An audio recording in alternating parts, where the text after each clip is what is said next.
말씀 보도록 합니다. 예레미야서 1장 4절부터 10절입니다. 예레미야서 1장 4절에서 10절 말씀까지 우리 우선 5절, 4절, 5절, 6절 우리 세 절만 먼저 읽겠습니다. 같이 읽습니다.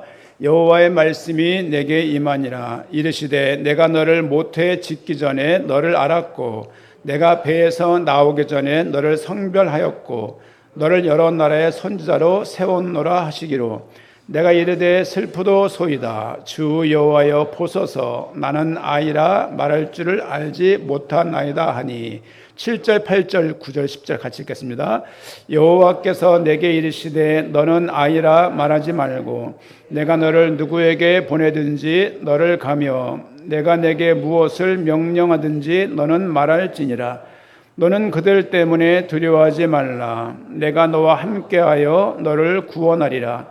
나 여호와의 말이니라 하시고 여호와께서 그의 손을 내밀어 그 입에 대시며 여호와께서 내게 이르시되 보라 내가 내 말을 내 입에 두었노라. 보라 내가 오늘 너를 여러 나라와 여러 왕국 위에 세워 내가 그것들을 뽑고 파괴하며 파멸하고 넘어뜨리며 건설하고 심게 하느니라 하시니라. 아멘. 앞에 화면을 좀 보시죠. 이분이 누굴까요? 한번 화면 띄워주시죠.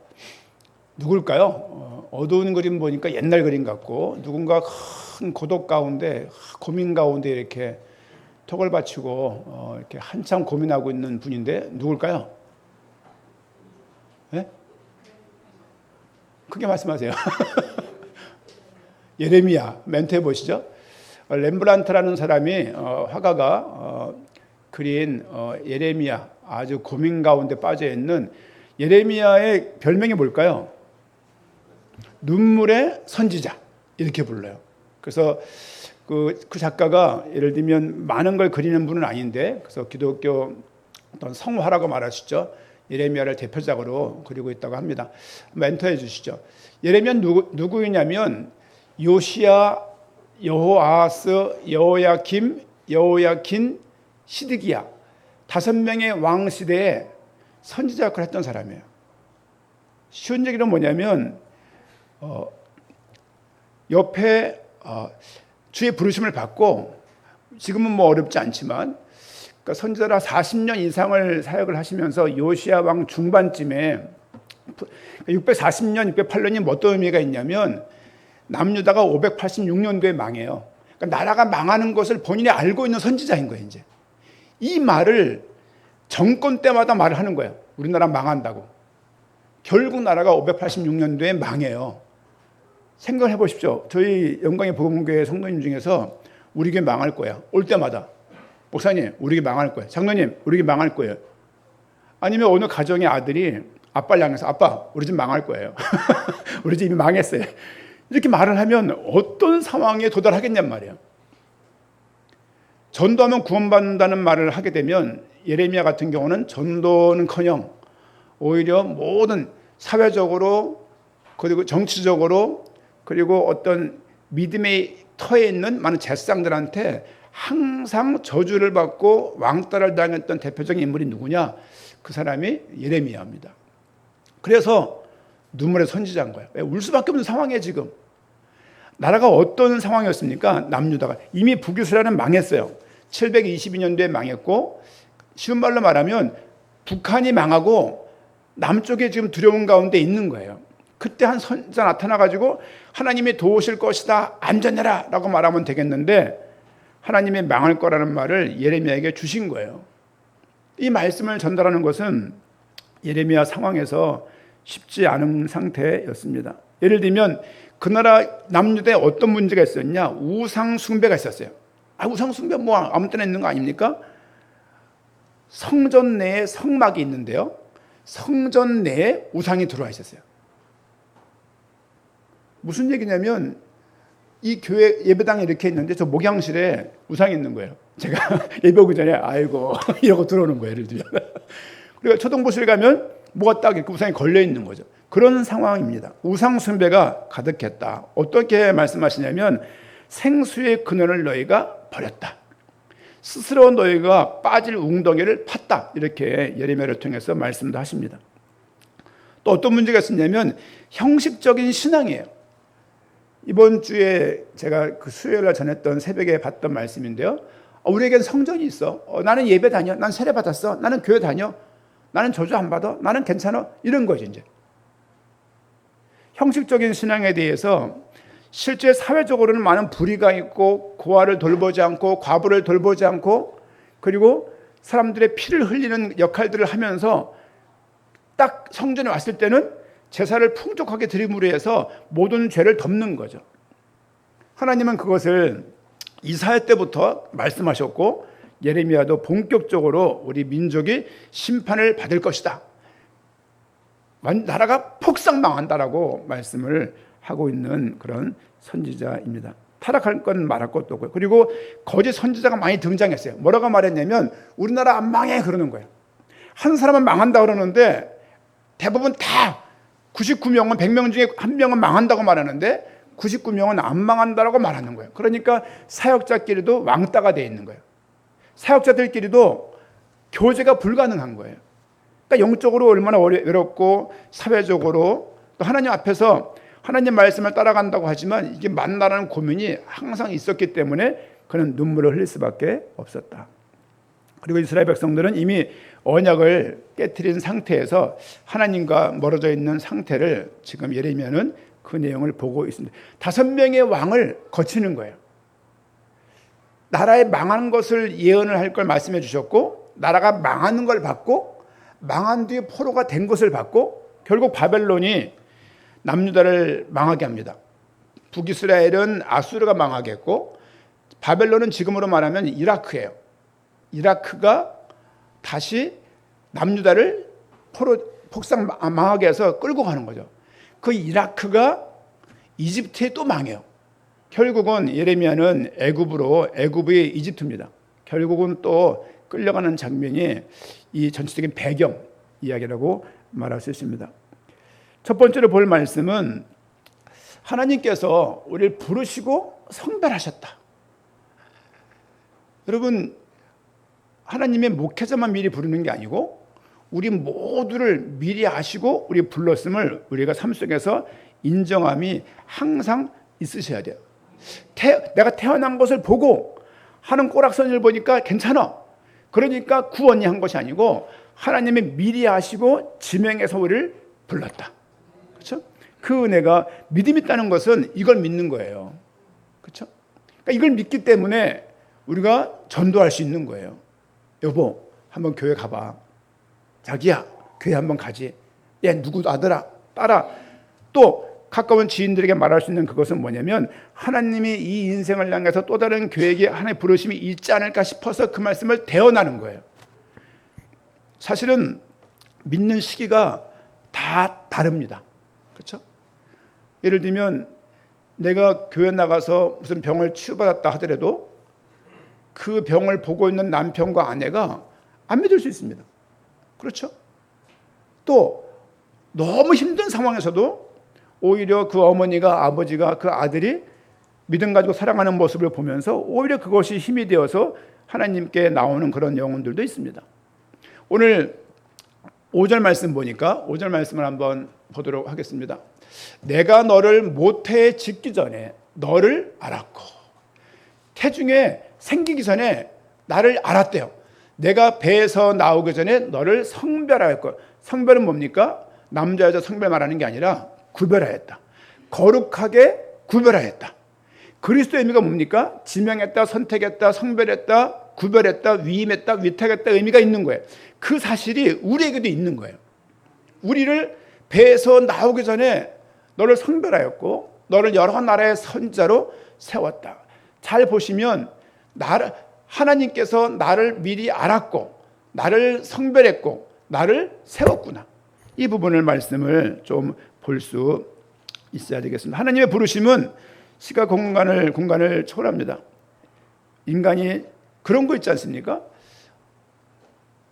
어렸을 때 가졌던 고민이야. 아니 엄마 아빠가 임신을 해가지고 뭐 성별이 결정되는 거 오케이. 그러면 이 아이가 그러면 내가 그 어렸을 때 영혼은 태 속에서부터 있던 건가? 태어날 때부터 영혼이 들어가는 건가? 이것 때문에 고민이 많았었어요. 신학생 때. 워낙 잡생각이 많다 보니까. 그래서 그런 고민 다 하면서 신학교 교수님들은 한참 괴롭혔던 적이 있었어요. 그러니까요. 응애하고 태어날 때 영혼이 들어가는 겁니까? 뱃속에 있을 때 영혼이 들어가는 겁니까? 궁금하지 않습니까? 신학 난제입니다. 아무도 답을 줄 수 없는 답이에요. 중요한 것은 뭐냐면 그 사람이 태어날 때 하나님이 그 모든 것을 알고 계시다는 거예요. 내가 어떻게 관리를 해서 아이를 낳는 것 같지만, 그렇죠? 부부끼리 의논을 해서 아이를 낳는 것 같지만, 결혼했으니까 아이를 낳는 것 같지만, 하나님의 선택감이 그 가운데 있다는 것을 믿는 것이 우리에게 가장 중요한 믿음의 한 부분입니다. 이 말씀 왜 드리냐면, 내가 사는 게 아니야. 이럴 바에 죽는 게 낫지라는 생각들을 요즘 노인들을 많이 만나다 보니까 그런 말을 많이 들어요. 삼촌만 하더라도, 삼촌. 왜 삼촌? 제가 이번 주간도 시달렸어요, 이렇게. 그러면서, 이거 어려운 일이구나. 자식이라고 친척이라고 환자를 도울 수 있는 게 아니에요. 그 전문적인 어떻게 공부를 하거나 도울 수 있는 그 사람들의 심리나 이런 걸 알아야 돕는 것이지, 이번에 요양병원에서 또 병원에 외래를 가야 되는 거죠. 외래를 가는데 2과를 가야 되는 거예요. 가방을 가져와서 큰 비닐봉지를 가져오신 거예요. 이거 뭐예요? 그러니까 산소통이다. 아니 부탄가스 많은 산소통이 하나 있거든요. 2시간 써요. 병원 갔다 오는 게 2시간이 안 걸려요. 세 통을 준비한 거예요. 삼촌 이거 뭐 하시게요? 어디 히말라야 올라가세요? 혹시 아니에요. 삼촌 고대병원에 의료 상가가 있는데 거기 팔아 이거. 거기서 구입한 거잖아요. 혹시 모르니까 3개를 준비한 거래. 그분이 한 달 전만 하더라도 죽는다고 매번 말했던 분이에요. 내가 죽어야지. 죽겠다는 분이 산소통을 3개씩 준비하시고 그리고 병원을 가시는 거예요. 그것도 또 떨어뜨려갖고 막 탱탱탱 굴러가고 그걸 또 주워오고 막 콧줄 또 갖다 빠지고 하면서 이게 다 거짓말이에요. 죽겠다는 말 새빨간 거짓말이에요. 어쨌든 모든 사람들은 너무 고통스러울 때 죽겠다고 말을 하고 팔자가 왜 이 모양이냐고 말을 하고 타고난 복에 재수없다고 말을 하지만 사실은 이 생각 가운데 사는 게 하나님께서 우리를 부르셨다고요. 나를 미리 알고 부르시고 지명하고 내 것이라고 하나님의 소유 삼으신 거예요. 이것이 믿음의 가장 중요한 핵심입니다. 이거 없으면 살아가면서 힘든 일 부딪히면 원망이 돼요. 예레미야도 원망합니다. 이사야도 원망했어요. 욥도 원망했어요.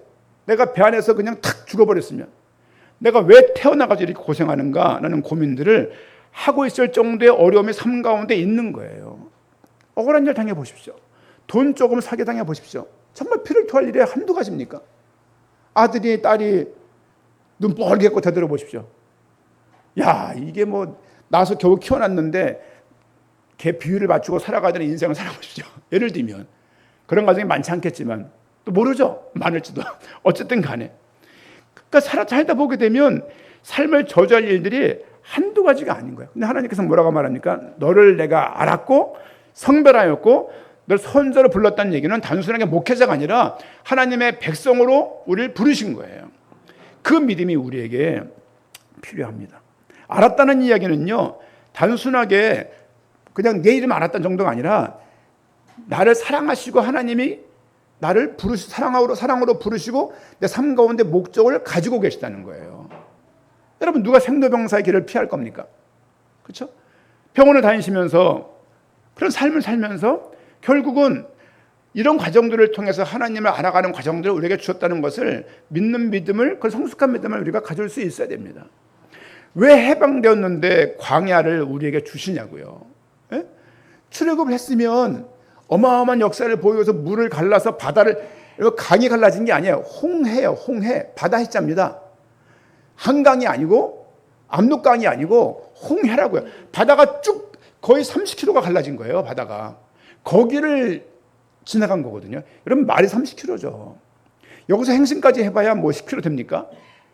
여기서 광명까지 해봐야 6km, 7km밖에 안 돼요. 여기서 월드컵까지 해봐야 한 10km밖에 안 됩니다. 30km 갈랐다는 얘기는 말이 안 되는 얘기예요. 그 길을 가르신 분이 만나와 메추라기로 축복하신 그분이 왜 광야를 허락하시냔 말이에요. 그 이유를 묻는 게 광야 과정의 이유입니다. 우리가 편하면 하나님을 믿을 거라고 생각을 해요. 내 삶 가운데 행복함이 가득하면 하나님을 더 잘 믿을 거라고 생각을 해요. 그렇지 않습니다. 삶의 어려움이 올 때 가지고 올 때 기본적인 생각이 뭐냐면 하나님은 나를 알고 계시다. 나를 아시고 나를 부르시고 나를 거룩하게 구별하시고 나를 이곳에 세우셨음을 꼭 잊지 마셔야 될 것입니다. 갈라디아서 1장 15절 말씀 보니까요. 그러나 내 어머니의 태로부터 나를 택정하시고 그의 은혜로 나를 부르시니가. 지금 사도 바울의 고백입니다. 무슨 고백입니까? 내 어머니의 태로부터 나를 택정했대요. 우리 어머니가 내가 날 때 내가 어떤 모양인지 누군지 압니까?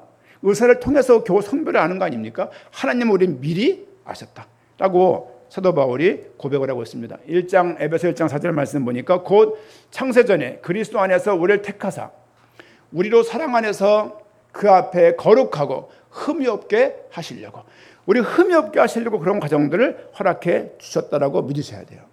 어떻게 내가 저런 아빠를 만나가지고, 예를 들면 어떻게 내가 저런 놈을 낳아가지고 그런 고민하며 살아갈 수가 있습니다. 어려움을 당하면 마음이 약해져요. 마음이 약해지고, 그리고 이렇게 저렇게 내가 누구의 도움받아서 삶을 살아야 되나? 라는 마음이 들면 막 그렇습니다. 또 주변에 아픈 분들 이렇게 얘기를 들어보면은 좀 쉬고 싶다 이런 말 하는 분들이 계신데요.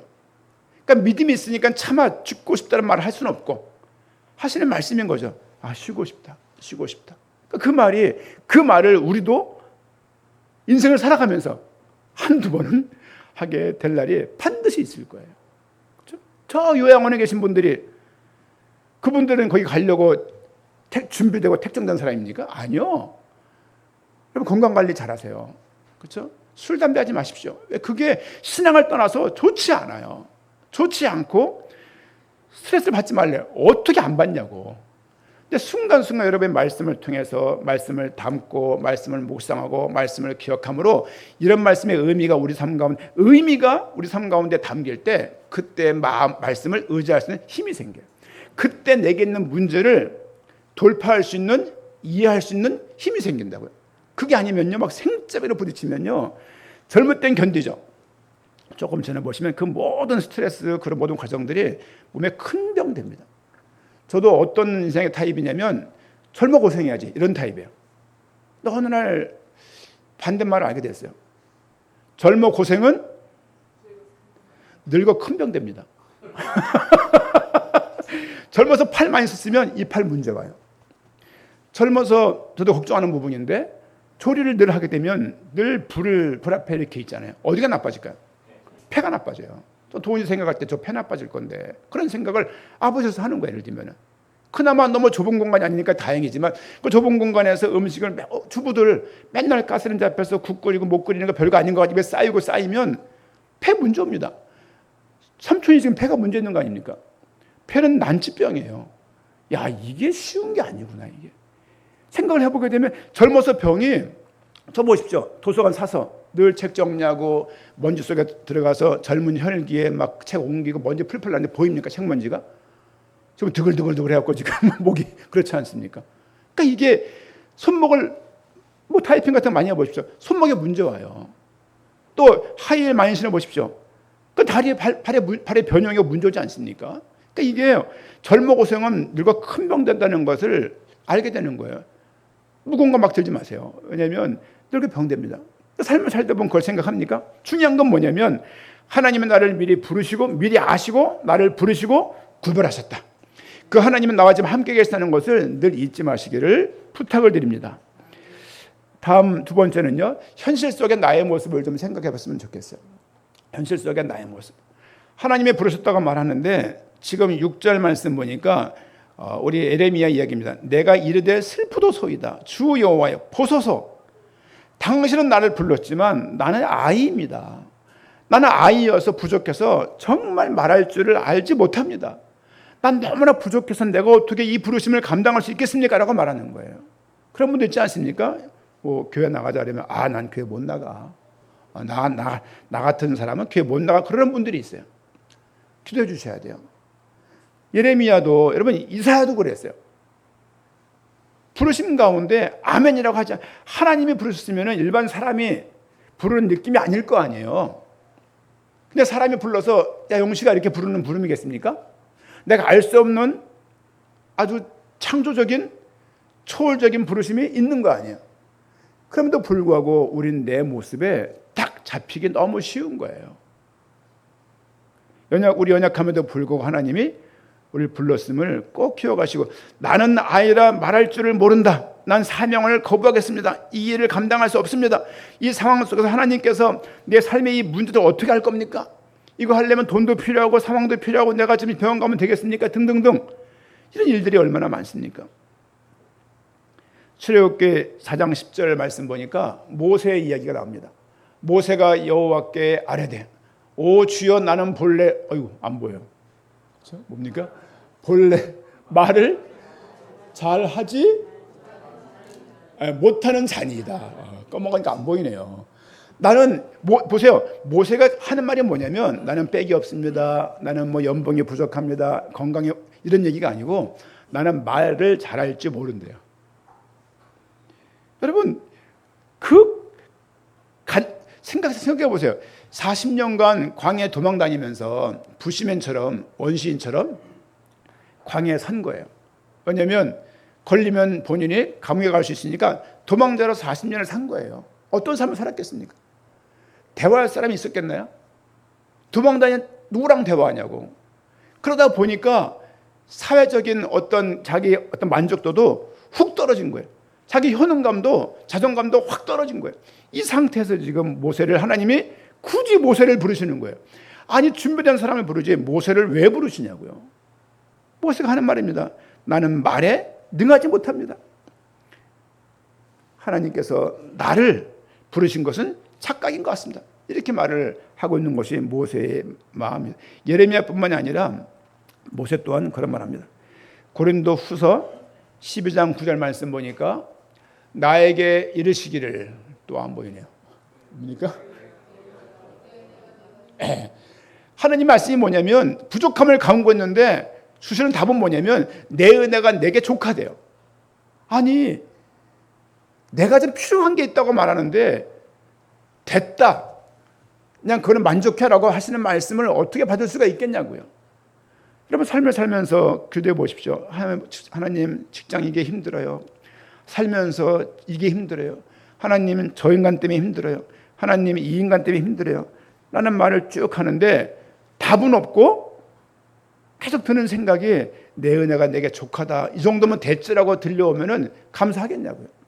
몸에 장애가 있고 몸에 병이 있어서 간구하고 사도 바울이 크게 3번을 기도했대요. 3번을 기도했는데 하나님의 음성이 뭐냐면 내 은혜가 내게 족하다예요. 현실 속의 문제를 갱신시켜 주겠다. 현실 속의 문제를 개선시켜 주겠다. 현실 속의 문제를 해결해 주겠다는 말이 들려도 살까 말까인데 답이 없는 거예요. 답이 없는 그 말씀 이후에 들려오는 말씀이 뭐냐면 내 은혜가 내게 족하다는 것입니다. 삶을 살다 보게 되면 이런 기도를 할 때가 참 많이 있습니다. 내가 부족한데 하나님 나를 왜 안 도와주십니까? 내가 부족한데 하나님이 왜 나를 외면하십니까? 왜 이 문제를 한번 하나님이 안 계신 것 같은 느낌이 계속 드는 거죠. 이제 여러분 광야를 가는데 하나님이 계시다는 생각을 할 수 있겠습니까? 40년간을 거짓처럼 살아야 되는 거예요. 이 만나 좋죠.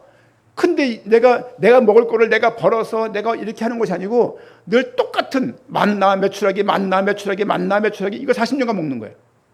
나중에 그들이 불신앙합니다. 맨날 만나만 주시고 맨날 메추라기 주시고 우리가 그 애굽에 있을 때는 뭐도 먹었는데 그런 말을 해요. 뭘 어떻게 먹어야 종살이 했는데 그냥 그렇게 하는 거예요. 여러분 삶을 살면서 청년이라고 덜 힘든 거 아니고 또 장년이라고 더 힘든 거 아닙니다. 중요한 것은 하나님 나를 부르셨고 이 부족함 가운데 하나님이 불렀기 때문에 함께하고 계신 거예요. 그렇죠? 근데 그 믿음이 없으면 그 자체가 힘든 거라고요. 그 자체가. 여러분 가정이 없어 보십시오. 집에 아무도 없어 보세요. 또 삼촌 얘기를 또 해야 되는데 큰일 나네. 삼촌 교회 나오실 건데 계속 집을 한번 청소하러 간 거예요.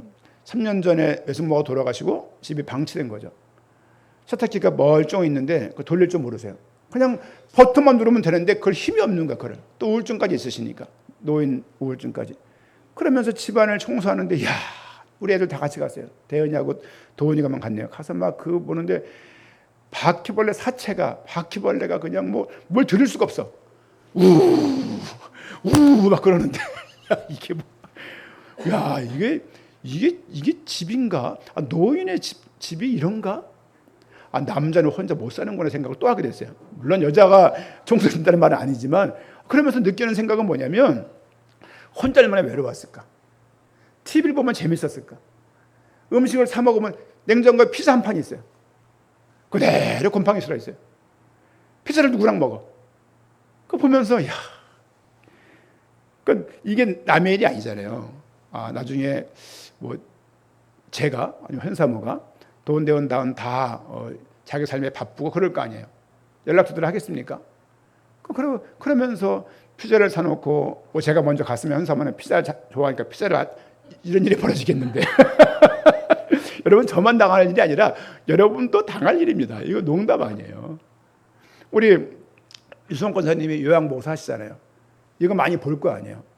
인생에 달리 보일 거죠. 야, 이게 산다고 살았지만 막상 이런 걸 계속 보게 되면, 아, 삶이 참 그렇구나 생각을 할 때가 많이 있어요. 그때 이런 믿음과 마음이 없으면 삶을 얼마나 저주하겠냐고요.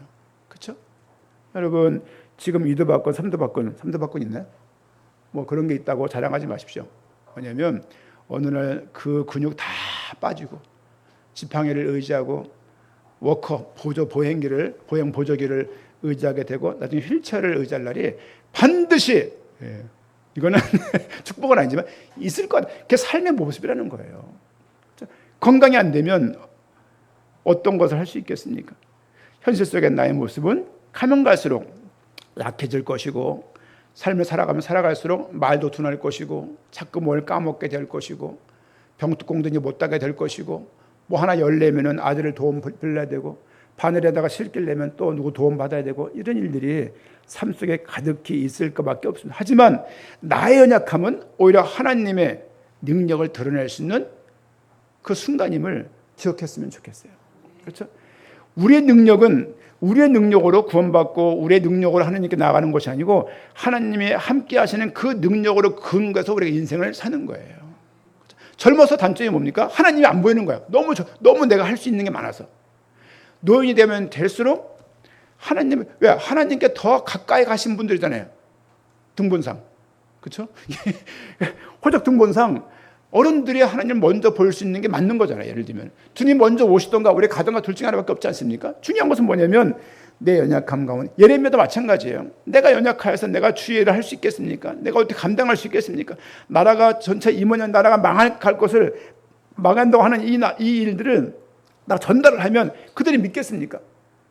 사회적인 지위가 있고 사회적인 능력이 있고 명망이 있어서 무슨 말하면 들을지 모르겠지만, 지금 내가, 그렇죠? 이것저것 다니면서 감옥에 가질 않나, 목에다가 착고를 차질 않나, 사람들한테 뺨을 맞질 않나, 두들겨 맞질 않나, 이게 예레미야의 삶이에요.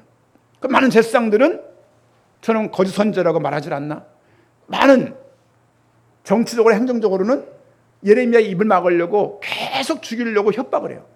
이런 삶 가운데 예레미야가 삶을 살게 됐을 때 너무나 기가 막히고 상황이 어려워 주님께 간구하지만 주님께서는 특별한 답을 하지 않고, 하나님께서 내가 7절 말씀에 여호와께서 내게 이르시되 너는 아이라 말하지 말고 내가 너를 누구에게 보내든지 너는 가며 내가 내게 무엇을 명령하든지 너는 말할지니라. 너는 그들 때문에 두려워하지 말라. 내가 너와 함께하여 너를 구원하리라. 나 여호와의 말이니라 하시고, 하나님이 함께 계십니다. 그렇죠?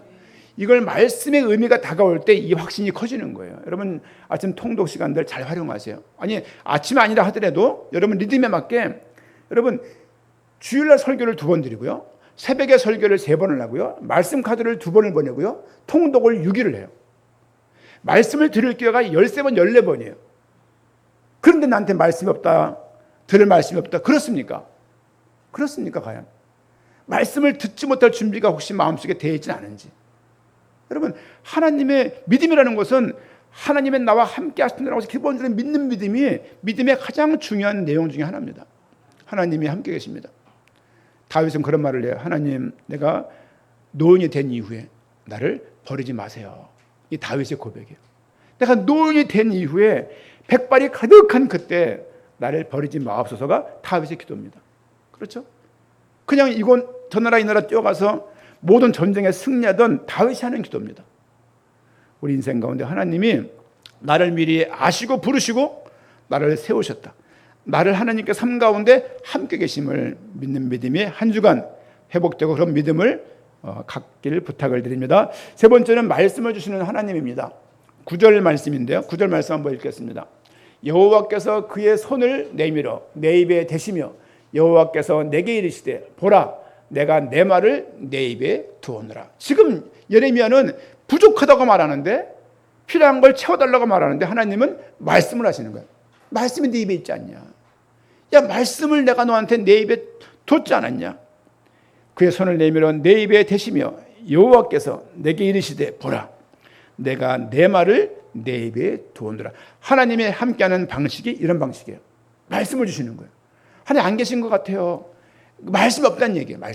말씀이 있으면 함께함을 삶 가운데 누리며 살 수 있는 모습이죠. 특별히 디모데후서 말씀 보니까 디모데후서 3장 16절 말씀 보니까 모든 성경은 하나님의 감동으로 된 것으로 교훈과 책망과 바르게 함과 의로 교육하기에 유익하다. 기억하십시오. 모든 성경은 하나님의 감동이 들어가 있는 거예요. 그래서 말씀을 우리가 가슴속에 담게 되면 그 감동하심에 우리가 감동되는 거예요. 그걸 은혜라고 말합니다. 은혜가 들어갔을 때 사물과 사실과 현실을 바라보는 눈이 바뀌는 거예요. 근데 감동된 말씀이 내게 없다라고 말하면 그 17절 말씀 보십시오. 모든 선한 일을 행할 능력을 갖추게 된대요. 뭘 통해서? 감동된 그 말씀을 통해서 모든 선한 일을 행할 능력을 우리가 얻게 되는 것입니다. 내가 힘이 없는 것이 아니라 사실은 말씀이 없는 거예요. 예레미야에게 자기가 부족하다고 말하는 예레미야에게 하나님께서는 말씀을 내가 내 입에 두었다 그러는 거예요. 그렇죠? 우리도 마찬가지로 삶을 살다 보게 되면 자존감이 무너지고 여러분 그 오래 가요. 어려서 자존감이 이렇게 상처를 받고 상한 마음이 있으면 이거 오래 가요. 그런데 누구 탓이 아니야 사실은 그거. 우리가 다 속고 있는 부분인데 제일 편한 것은 엄마 때문이야. 이게 제일 쉬워요. 뭐 엄마는 거의 그냥 너덜너덜하죠. 하도 맞아갖고 아빠 때문이야. 이거는 항상 있는 얘기예요. 나라의 문제는 누구 탓이에요? 대통령 탓이지. 그렇죠. 영등포구의 가장 모든 행정적인 문제는 누구 탓입니까? 구청장이죠. 그러니까 그런 식이라고요. 우리가 이것도 전가예요. 당신이 준 저 여자가 나한테 먹겠다 그러잖아요. 당신이 나에게 준 저 여자가 저 여자를 까는 게 아니라 지금 저 여자를 준 누굴 까는 거예요? 하나님을 까는 거예요. 이 자체가 죄성이라고요. 죄성가. 자존감은 회복돼야 됩니다. 자아 존중감이에요. 정확하게 말하면 이게 올라가야 돼요. 그런데 어느 부모가 자식에게 자아 존중감을 회파하려고 마음먹고 했겠냔 말이에요. 그들도 그걸 모른 거예요. 다 모르고 그 말하는 여러분들 엄마 아빠 되면 보십시오. 그게 상처가 많을수록 자식에 더 매이게 돼요. 그래서 잘 보호한다고 잘 키우려고 막 이렇게 감싸요. 그 자체에서부터 엇나가는 거예요. 하나님의 키우심을 기본적으로 믿고 이 아이가 잘 가르치고 엄마 아빠가 잘 보여준다고 잘 크는 거 결코 아닙니다. 생을 통해서 알게 된 거예요. 그래 이게 말이 맞구나. 여러분 부모가 잘 키운 자녀 그리고 막 모든 게 다 해준 자녀 아니면 애를 좀 독립적으로 키운 자녀 누가 잘 자랄까요? 똑같대요. 다 부모 마음이라고. 너무 자식에 살지 마십시오. 왜냐하면 20살 넘었으면 다 큰 거예요. 다 크고 기본적인 것만 좀 도와줘 나머지는 스스로 판단하며 살도록 도와주는 것이 이렇게 맞지 않는 생각이 듭니다. 어쨌든 중요한 것은 그 막 자존감이 떨어져서 자존감이 마음의 상해서 열등감에 매워가지고 막 코가 크네, 귀가 크네, 막 머리가 크네, 다리가 짧네 그래가지고요. 한평생 컴플렉스 시달리면요. 그거 얼마나 아까운 시간입니까? 제가 머리가 커요, 작아요? 아니요, 몸이 작은 거죠. 머리가 큰 게 아니죠. 몸이 작을 뿐이죠. 이게 뭐가 문제가 돼요? 그렇죠? 그러니까 그런 컴플렉스가 많거든요, 사람들이. 막 코 때문에. 세우세요. 흉하지 않게 세우시고. 귀가 문제, 귀 뭐 쉽게 집어넣던가 어떻게 해갖고 좀 늘려놓던가. 여러분, 이거 가지고 될 문제가 아니에요. 예레미야는 어떤 환경인지 예레미야가 제사장 아들이에요. 무슨 부족함이 있게 자랐겠냐고. 근데 이제 와서 하는 얘기가 최고의 교육 받지 않았겠습니까? 그 당시에? 하는 얘기가 내가 부족하다는 거예요. 그렇지 않습니다. 하나님께서 우리를 부르실 때에는 함께하고 내 삶을 통해서 목적함이 있는데 그 상황 가운데 하나님이 함께 하신다는 부분을 반드시 믿으셔야 돼요. 이게 아니면 애나 어른이나 여러분 나이 많으면 상처 없고 나이 많으면 자존감 높아질 것 같아요? 결코요. 자존감 낮은 할아버지 할머니 보십시오. 얼마나 표독한지 몰라요. 아주 그냥 골수로 할머니를 바뀝니다. 그런 할머니 많아요. 다 참견하고 다 말하고. 어른 되면 어떻게 해야 돼요? 입을 닫아야죠. 입을 닫고 필요할 때 뭐 주머니나 열고 돈 꺼내서 옛다이 먹으라고 좀 그렇게 하는 게 맞죠. 막 그냥 교회 와 그 막 음식이 짜네 다네 뭐 이렇게 안 먹었다는 둥 집에서 햇반 드시는 분이 와 막 그러는 거예요. 이제 그거 아니잖아요. 짜면 먹고 난 물 한 컵 더 먹는다 하더라도 야 맛있네 집사님 오늘 맛있었어요. 이 말이 맞는 거지. 막 술에 쳐가면서 막 그냥 반 먹다 막 다 짬 시켜버리고 그거 아주 그러면 안 돼요. 하나님께서 믿는 믿음이 있으면 하나님 함께 하시는 걸 믿으면 그런 삶을 택할 수가 없는 것이죠. 모든 성경은 하나님의 감동으로 되었음을 아시고 말씀을 항상 묵상하세요. 그렇죠? 청년 때 그 습관됩니다. 그냥 그때 막 유튜브 기고 보고 막 음악 듣지 마시고 그때 틈틈이 하나님 말씀 듣는 시간들을 반드시 확보하셔야 돼요. 자랑 아닙니다만은 저 청년 결혼하기 전에 성경 벌써 한 10번 이상 읽었어요. 그 당시 성경 이런 것도 아니잖아요. 인터넷도 없었고 그냥 막 군대 가서 그 기도원 성경 그거 읽어가지고 막 그 신약만 있는 것이 편하고 막 그거 얼마나 읽었는지 몰라요. 제가 어떻게 하냐면 갈라디아 위에다가 고모의 정을 표시하는 거예요. 이렇게 이게 10번이 뭡니까? 신약 같은 경우는 뭐 군 제대할 때 제가 표준은 아닙니다만은 한 30-40번 됐어요. 이렇게 지금 청년들 읽습니까? 어른들은 읽나요? 통독은 읽나요? 통독은 봅니까? 여러분 그렇게 말씀을 들으면 삶이 계속 흔들리는 거예요. 자, 네 번째 마지막 결론입니다. 하나님께서 우리를 다시 세우시겠다. 예레미야한테 한 이야기면서 우리한테 한 이야기입니다. 10절 말씀 제가 읽겠습니다. 보라 내가 오늘 너를 여러 나라와 여러 왕국 위에 세워 내가 그것들을 뽑고 파괴하며 파멸하고 넘어뜨리며 건설하고 심게 하느니라 하시니라. 이 말 굉장히 어마어마한 이야기입니다. 이 말을 쓰면 어떻게 알았냐면 복음을 우리만 아니까 이 복음을 전해야 돼. 왜? 저기 다 틀렸기 때문에 저거다 뽑아버려야 돼. 이런 각도로 봤던 적이 있었어요. 이 말씀을. 그러니까 이 말씀이 힘이 되는 거예요. 이렇게. 그런 말씀입니까 이게? 보세요. 보라 내가 오늘 너를 여러 나라와 여러 왕국 위에 세우겠다. 예레미야를 여러 나라와 여러 왕국 위에 세워 그것들을 뽑고 파괴하며 그곳에 우상 숭배가 있고 죄악이 가득한데 그 모든 것들을 뽑겠다는 의미예요. 뽑고 파괴하며 넘어뜨리며 건설하고 심게 하니라. 뽑는 게 목적이 아니라 심게 하는 게 목적이에요. 파괴하는 게 목적이 아니라 건설하는 게 목적입니다. 예수를 그리스도라고 믿게 되어지면 기본적으로 제사를 놓게 돼요. 왜? 의미가 없는 거니까. 그 과정이 얼마나 어렵습니까? 그렇잖아요.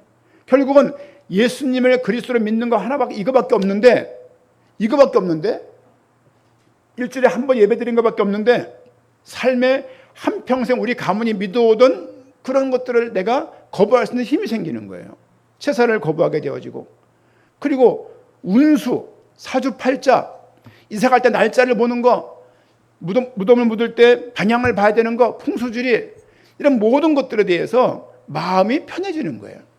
굳이 저런 거에 대해서 차를 샀으면 뭐 고사를 지내야 되고 사업을 시작할 때 뭐 고사를 지내야 되고 새 운순을 봐야 되고 뭐 신상 족상 무슨 뭐 이런 거 봐가면서 생명순이 뭐 길다느니 짧다느니 그런 거에서 우리가 다 뽑혀지는 거예요. 그러면서 하나님을 온전히 믿는 믿음으로 하나님 백성으로 건설되고 자라가게 돼 있다는 말씀으로 우리가 이 말씀을 봐야 될 것입니다. 예레미야 사명은 뽑는 거예요. 예레미야 사명은 파괴하는 거예요. 예레미야 사명은 넘어뜨리는 거예요. 예레미야 사명은 그리고 다시 세우는 것이었습니다.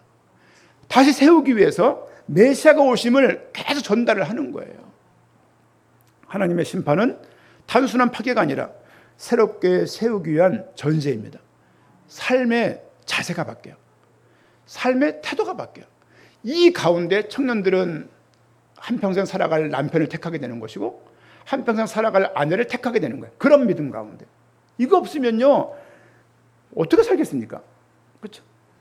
금방 알아요. 금방 믿음을 선택한 것들은 금방 알아요. 그때 물을 겁니까? 아니요. 물으는 게 아니에요. 그냥 쭉 가야 되는 거예요. 선택을 잘 하셔야 돼요. 선택을. 기도가 필요하고 기도하셔야 됩니다. 내가 한평생의 반려자를 두고 어머니 아버지와 대화를 하면서 기도도 하면서 본인이 기도하면서 인도받는 모습이 필요할 것입니다. 무너진 뒤에 뽑혀진 뒤에 파괴된 뒤에야 참된 건설이 그때 있는 거예요. 예수 그리스도의 십자가가 선포되어지면 사망이 뽑혀지는 거예요. 십자가가 선포되어지면 그가 가지고 있는 모든 불신앙의 세계의 그런 것들이 다 뽑혀지는 거예요. 그렇죠? 지금 남유다에 타락해 있고 우상숭배가 가득하고 이런 모든 부분들이 뽑혀져야 될 것을 말하고 있습니다. 고린도후서 5장 17절입니다. 누구든지 그리스도 안에 있으면 새로운 피조물이라. 이전 것은 지나갔으니 보라 새 것이 되었도다. 이건 확정된 사실이에요. 확정된 사실이지만 우린 그 삶을 살아가면서 이것을 보게 된다고요. 그래서 많은 어려움과 고난이 삶 가운데 있다는 것을 한편으로 우리가 이해를 할 수도 있어야 됩니다. 하나님은 내 살면서 헛된 것을 무너뜨리고 그리스도 안에서 새로운 질서를 세워나가기를 원하십니다. 하나님의 삶의 태도가 바뀌게 되었다고요. 그러니까 나는 교회 다녀. 예를 들면 뭐라고 말합니까? 성전에 있다 그렇게 하지 말라고 말하는 거예요. 성전에 있는 게 문제가 아니라 삶의 현장 가서 어떻게 사냐는 얘기예요. 예레미야가 지금 그 얘기하는 거예요. 성전에 와서 제사를 드리고 성전에 와서 많은 것을 믿는 자로 표현을 하지만 너 삶 속에서는 피가 가득하다고 말을 하는 겁니다. 교회 문제가 아니라 교회 안이 문제가 아니라 가정 안이 문제예요. 교회 안이 문제가 아니라 직장 안이 문제고 교회 안이 문제가 아니라 삶의 터가 문제입니다. 그 순간 있는 그 속에서 하나님 말씀이 우리 가운데 큰 기준이 되고 삶의 토대가 돼야 돼요. 하나님의 존재하심을 믿지 않는데 삶의 터에서 하나님이 나올 수가 있겠냐고요. 여러분, 하나님이 주신 그 믿음을 우리가 소중히 알아야 돼요. 그렇죠? 내게 있는 잘못된 습관들 뽑아야지. 내게 있는 이 상처 엄마가 준 거야. 이거 다 뽑아버려야 돼. 이거 아빠가 준 거야. 뭐 언니만 사랑했잖아. 뭐 형만 사랑했잖아. 그렇겠습니까? 니들이 키워보라고. 그런가 그게. 이게 쉬운 게 아니지만 하나님께서 그런 태도와 자세를 가지고 하나님 허락하신 가정이구나. 하나님 허락하신 엄마 아빠가 맞구나. 하나님 허락하신 직장이 있구나. 일대 선교사로서 여기서 내가 살아가야지. 거기서 굳이 말씀 사기 안 한다 하더라도 이걸 두고 기도하다가 중요한 계기 때 뭐 주보 한 장 건네는 그런 일들, 카톡으로 말씀 하나 건네는 그런 일들, 그런 가운데 하나님이 준비하신 영혼이 맞다면, 그때가 맞다면 그 영혼을 하나님께서 인도하실 것입니다. 꼭 기억하십시오. 예레미야는 오늘 본 말씀은 아니지만 그렇게 말하고 있습니다. 성전 안이 문제가 아니라 성전 밖이 문제라고 말하고 있는 거예요. 우리 삶 가운데 교회에서의 아멘하는 이 믿음이 삶의 전 영역에서 아멘이 되어지고 하나님 존재함을 믿는 그런 은혜가 우리 모두에게 있어야 할 것입니다. 말씀을 정리합니다. 나는 하나님께서 태초부터 하신 존재이다. 꼭 기억하십시오. 또 나의 연약함 속에 하나님은 능력으로 함께 하신다. 하나님의 말씀에 사로잡혀야만 우리가 이 땅을 온전히 살아갈 수가 있습니다. 하나님은 헛된 것을 무너뜨리고 새 것을 반드시 세우신다. 이 말씀을 기억하기로 부탁을 드리고 한번 엔터해 보십시오. 한 주가 이 말씀 기억합시다. 부르시고 성별하시고 세우실 하나님께 영광과 감사를 드릴 수 있는 한 주간 되기를 부탁을 드리고 꼭 기억하십시오. 나를 부르셨구나. 나를 구별하셨구나. 나를 세우셨구나. 이 하나님께 영광과 감사를 드릴 수 있는 한 주간 되기를 부탁을 드리고 그렇게 말씀의 성취되기를 축원드립니다. 아멘.